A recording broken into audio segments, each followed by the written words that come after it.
عدلیہ کی آزادی کی جدوجہد ہو، اظہار رائے کی آزادی خطرے میں ہو،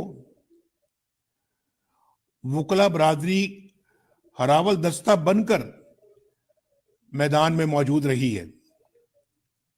یہ بڑی خوشی کی بات ہے، اور آج جس دور سے ہم گزر رہے ہیں، یہ انفارچونیٹلی تاریخ کا ایک فیصلہ کن موڑ ہے، جب سے خطرناک پہلو قوم میں مسلسل گہری ہوتی مایوسی اور کربناک بے بسی ہے۔ تاریخ گواہ ہے کہ جب قومیں مایوسی کی دلدل میں پھنستی اور دھنستی ہیں تو پھر اس قوم کے بقا کے سوال جنم لینا شروع ہو جاتے ہیں۔ اور آپ جیسے دانشور اچھی طرح جانتے ہیں کہ قوم کی مایوسی کس طرح تباہی اور بربادی کا باعث بنتی ہے۔ آج 74 سالوں کے بعد قوم پھر سے سوال اٹھا رہی ہے، اور ہمیں جواب درکار ہے،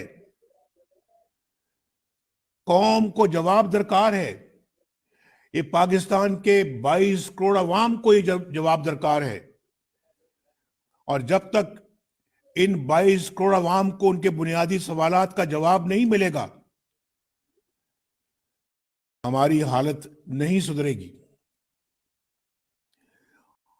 اگر سوال کرنے والے کی زبان کھینچ لی جائے تو اس سے ملک تو حل نہیں ہوتے، مسائل تو حل نہیں ہوتے۔ آج بھی زبان کھینچی گئی ہے نا، یہ ابھی تارے شارے ہمارے کاٹ کے، تو یہ بھی تو زبان کھینچنے والی بات ہے۔ کیا اس سے مسئلے حل ہو جائیں گے؟ اور پھر سوال کرنے والوں کو اٹھا لینے یا غائب کر دینے سے سوال ختم ہو جائیں گے؟ بدقسمتی سے موجودہ دور جو ہے، یہ فریڈم آف سپیچ اور ہیومن رائٹس کے حوالے سے سیاہ ترین دور ثابت ہوا ہے۔ سیاسی مخالفین ہوں، صحافی، کالم نگار یا سچ بولنے والی کوئی آواز ہو، اس کو اپنے سوال کی پاداش میں غائب کر دیا جاتا ہے یا قید کر دیا جاتا ہے، یا پھر جو کچھ ہوتا ہے سلوک وہ آپ جانتے ہیں۔ گولیاں ماری جاتی ہیں، پروگرام یا کالم کی اشاعت بند ہو جاتی ہے، یا پھر نوکری سے نکلوا دیا جاتا ہے۔ ایسے سیاہ قوانین تیار کیے گئے جن کا مقصد سچ بولنے کی زبان بند کرنا ہے، اور یہ ہم نے خود اپنی آنکھوں سے دیکھا ہے، ابھی حال ہی میں دیکھا ہے۔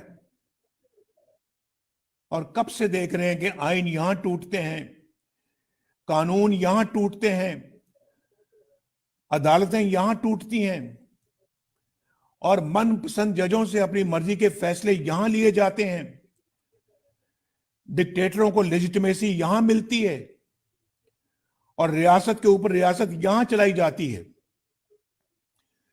پولیٹیکل انجینئرنگ کی فیکٹریاں یہاں لگائی جاتی ہیں، ووٹ کو عزت یہاں نہیں ملتی، اور آر ٹی ایس یہاں بند ہوتا ہے، ووٹ یہاں چوری ہوتا ہے، یہاں منتخب حکومتوں کے خلاف دھرنے کروائے جاتے ہیں، کیے بھی جاتے ہیں اور کروائے بھی جاتے ہیں۔ حکومتیں یہاں بنائی جاتی ہیں اور گرائی جاتی ہیں، اور پارلیمنٹ کی ساورنٹی کا حال تو یہ ہے کہ چند منٹوں میں درجنوں قوانین بلڈوز کیے جاتے ہیں، جیسے آپ نے 2 دن پہلے دیکھا ہے۔ یہ ہیں خواتینوں حضرات، یہ ہیں وہ اسباب جو ہمارے زوال کا باعث بنتے ہیں اور زوال کا باعث بنے ہیں۔ اور پھر کہا جاتا ہے کہ دنیا ہم پر ہنستی ہے، کہا جاتا ہے کہ ہم پر دنیا پابندیاں کیوں لگاتی ہے، ہمیں کٹہرے میں کیوں کھڑا کرتی ہے، دنیا میں ہمارے کردار پر سوال کیوں اٹھائے جاتے ہیں۔